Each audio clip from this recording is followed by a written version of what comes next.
Hey guys, welcome to my channel Mama's Yummy Love. Hope you are fine and doing well.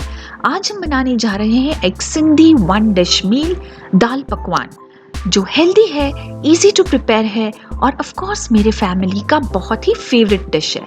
So without any delay just let's begin the video. दाल पकवान के 3 components होते हैं. पकवान जो है नीचे की पूरी, दाल जो हम चने की दाल यूज करके बनाएंगे और इमली सॉट या उसके ऊपर की चटनी जो घर के बहुत बेसिक इंग्रेडिएंट्स से बनती है. तो सबसे पहले हम बना लेते हैं पकवान. पकवान के लिए हमने यहाँ पे लिया है 1.5 कप गेहूं का आटा और 1.5 कप मैदा. अच्छी तरह से सबको हमें छान लेना है. सबसे पहले पकवान को आप बना के 5 दिन पहले भी एक एयरटाइट कंटेनर में ठीक से स्टोर कर सकते हैं.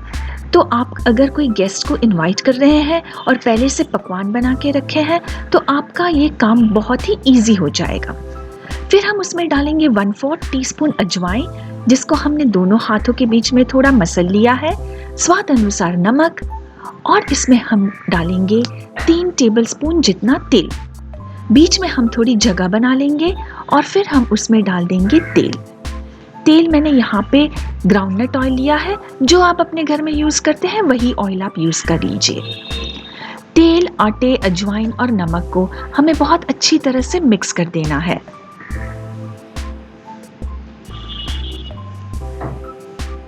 फिर हम थोड़ा थोड़ा पानी डाल के एक ना बहुत नरम ना बहुत सख्त ऐसा आटा बनाएंगे. ध्यान रहे आप आटा बहुत नरम भी ना बनाइए और बहुत ज़्यादा हार्ड भी ना बनाइए. दोनों वक्त आपको बेलने में बहुत तकलीफ होगी क्योंकि आपको फिर ऊपर से होल्स भी करने हैं तो फिर वो जो नीचे का बोर्ड होता है उस पर चिपक जाएगा. तो आप आटा बहुत मुलायम रखिए, इजी टू हैंडल रखिए. थोड़ा थोड़ा करके पानी डालिए तो आपका आटा एकदम परफेक्ट बनेगा. एक साथ ही पानी ज़्यादा क्वांटिटी में ना डालिए. मैंने यहाँ पे आधा मैदा और आधा गेहूं का आटा लिया है. आप सिर्फ मैदे में भी बना सकते हैं और सिर्फ गेहूं के आटे में भी बना सकते हैं. बट मुझे ये 50% मैदा और 50% गेहूं का आटा एकदम आइडियल कॉम्बिनेशन लगता है और वो थोड़ा हेल्दी भी है तो मैं यही प्रेफर करती हूँ. ठीक से आटा लगाने के बाद हम उसे एक बर्तन में निकाल के ढक के 20 से 25 मिनट के लिए ऐसे ही रहने देंगे. फिर हम थोड़ी देर बाद उसमें से इस तरह बड़े नींबू की साइज के बॉल्स बनाएंगे. हमें उसमें से इस तरह 4 से 5 इंच की पूरी बेलनी है. हमारी पूरी न ज्यादा मोटी भी होनी चाहिए न ज्यादा पतली भी होनी चाहिए. तभी जाके आपके पकवान एकदम खस्ता या क्रिस्पी बनेंगे. मेरे पास इस तरह होल्स बनाने के लिए पिज्जा डो नॉकर है. आप कोई छुरी या फोक का भी यूज कर सकते हैं. सारे बॉल्स की हम इस तरह पूरी बना के साइड पे रख देंगे. मैं आपको फिर से एक बार बताती हूँ. 4 से 5 इंच की न मोटी न पतली पूरी बेलिए और ध्यान से दोनों साइड अच्छी तरह से फोक या छुरी की हेल्प से होल्स बनाइए. होल्स बनाना बहुत इंपॉर्टेंट है, मैं आपको बाद में बताती हूँ क्यों. और सारी पूरियों को बेल के हमें इस तरह साइड पे रख देना है. फिर हम एक कढ़ाई में तेल गरम करेंगे और तेल जब ठीक से गरम हो जाए तब उसमें एक एक करके इस तरह हमें पूरी तलनी है. जब आप पूरियां कढ़ाई में डालें तभी गैस की फ्लेम हाई पे होनी चाहिए और फिर आप मीडियम फ्लेम पे गोल्डन पिंक कलर की पूरियां तल लीजिए. ये देखिए पूरियां हमेशा इस तरह फूल जाएंगी, इसलिए आपको दोनों साइड्स पे बहुत अच्छी तरह से होल्स बनाने हैं. और फिर आपको जारे या चम्मच की सहायता से इस तरह दबा दबा के आपको गोल्डन पिंक कलर की पूरियां तल लेनी है. अगर आप दबाएंगे नहीं तो पूरियां फूल जाएंगी और उसमें बहुत सारा तेल भी घुस जाएगा और वो जरा भी खस्ता नहीं बनेगी. तो ये बहुत ही इम्पॉर्टेंट स्टेप है कि आप पूरियों को दबा दबा कर तलिए, तभी जाके आपकी पूरी बहुत ही अच्छी गोल्डन पिंक और बहुत ही खस्ता बनेगी. पकवान तलते समय आप गैस की फ्लेम जरा भी लो पे ना कीजिए क्योंकि फिर वह सॉफ्ट या चूई रह जाएंगे और आपको दाल पकवान खाते समय जो क्रिस्पीनेस फील होनी चाहिए वो जरा भी फील नहीं होगी और आपको जरा भी मजा नहीं आएगा. तो ये छोटी छोटी बातों का खास ध्यान रखिए. तो ये रेडी है हमारे पकवान, जिसे आप एयरटाइट कंटेनर में 6 से 7 दिन के लिए स्टोर कर सकते हैं।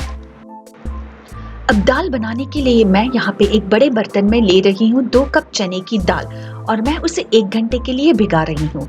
1 घंटे बाद इस तरह मैंने कुकर के 2 बर्तन में उसे डिवाइड कर लिया है और थोड़ा नमक और हल्दी डाल के प्रेशर कुकर में मैं उसे अपने रेगुलर विसल्स बजाऊंगी और उसे अच्छी तरह से पका। दाल पकवान की दाल के लिए एक कढ़ाई में हम यहाँ पे ले रहे हैं 6 से 7 टेबलस्पून जितना तेल। तेल गर्म हो जाने पर हम उसमें डाल देंगे 2 से 3 चुटकी हींग और आधा चम्मच जीरा। फिर हम उसमें डालेंगे अदरक, मिर्ची और लहसुन का पेस्ट। अदरक, मिर्ची, लहसुन का पेस्ट बनाने के लिए मैंने लिया है 17 से 18 लहसुन की कलियां, 3 हरी मिर्च तीखी वाली और 1 इंच अदरक का टुकड़ा। सारी चीजों को मैंने अच्छी तरह से कूट लिया है और फिर हम उसे डाल देंगे तेल में और 2 से 3 मिनट भूनने के बाद हम उसमें डालेंगे एक बारीक कटा हुआ प्याज। प्याज मैंने एक बड़ी साइज का लिया था और उसे बारीक काट लिया था। सारी चीजों को हमें अच्छी तरह 3 से 4 मिनट के लिए भून लेना है या तब तक भूनना है जब तक साइड्स पर से तेल न निकल आए। सारी चीजें अच्छी तरह से भुन जाए फिर हम उसमें डाल देंगे हमारी उबली हुई चने की दाल।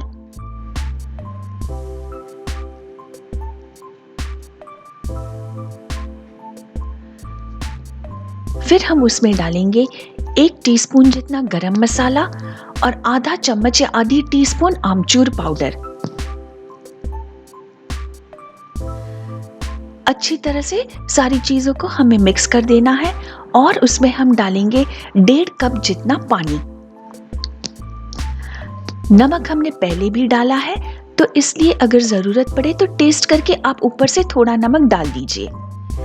सारी चीजों को हमें अच्छी तरह से मिक्स करके दाल को एकदम स्लो फ्लेम पे उबलने के लिए रख देना है। अब दाल की कंसिस्टेंसी देख लीजिए, न ज्यादा गाढ़ी होनी चाहिए न पतली होनी चाहिए और ये रहते रहते भी गाढ़ी हो जाती है। तो बस इसे 3 से 4 मिनट तक उबाल के आप साइड पे उसे ढक के रख दीजिए। अब हम बना लेते हैं इमली सॉट, जिसके लिए हमने लिया है आधा कप गुड़ और उसे आधे कप पानी में भिगो दिया है और हमने ली है 1/4 कप इमली और उसे 1/4 कप पानी में भिगो दिया है। दोनों को हमें अच्छी तरह से हाथों से मैश करके उसे अच्छी डिसॉल्व कर लेना है। फिर एक बोल पे हमें इस तरह स्ट्रेनर रख के इमली के पल्प को अच्छी तरह से स्ट्रेन कर लेना है। इमली सॉट दाल पकवान के टेस्ट को एक अलग ही लेवल पे ले जाएगा और ये बहुत ही अच्छा टेस्ट एनहांसर है। फिर इमली के पल्प में हम डाल देंगे गुड़ वाला पानी। गुड़ को भी आप पानी में अच्छी तरह से घुल लीजिए। इमली और गुड़ वाले पानी को ठीक से मिक्स करके हम उसमें डाल देंगे हमारे मसाले। इसमें जाएगा आधा टीस्पून लाल मिर्ची पाउडर, 1/4 टीस्पून हम उसमें डालेंगे सौंठ पाउडर, 1/4 टीस्पून हम उसमें डालेंगे इलायची पाउडर, स्वाद अनुसार नमक और हमने इसमें डाला है 1/4 टीस्पून काला नमक, पर वो शूट नहीं हुआ है तो आप प्लीज उसे भी डाल दीजिए। अच्छी तरह से सारे इंग्रेडिएंट्स को हमें मिक्स करके इमली सॉट के घोल को हमें इस तरह अच्छे से गर्म करना है। हमें उसे तब तक गर्म करना है कि जब तक उसमें एक उबाल ना आ जाए। अब हम देख लेते हैं कैसे दाल पकवान को सर्व किया जाता है। पकवान की पूरी को इस तरह 3 या 4 टुकड़ों में तोड़ के हमें उस पर डाल देनी है अपनी दाल। दाल पकवान एक सिंधी प्रेपरेशन है और जनरली सिंधी प्रेपरेशंस बहुत बेसिक होते हैं, बहुत सिंपल होते हैं, पर वो बहुत ही टेस्टी होते हैं। तो ये मेरे तो बहुत ही फेवरेट है, तो आप भी इसे ज़रूर बनाइए। मेरे चैनल को सब्सक्राइब कीजिए और मेरे वीडियो को लाइक और शेयर कीजिए। फिर हम उस पर डाल देंगे इमली सॉट, कटा हुआ प्याज, धनिया पत्ती और हम स्प्रिंकल करेंगे ऊपर थोड़ा चाट मसाला। तो गाइज आप इसे डेफिनेटली बनाइए, अपने व्यूज और एक्सपीरियंसेस नीचे कमेंट सेक्शन में बताइए और ऐसे ही इंटरेस्टिंग रेसिपीज के लिए मामा's किचन ऐप को डाउनलोड कीजिए। See you soon with another nice recipe. Till then, goodbye and stay safe.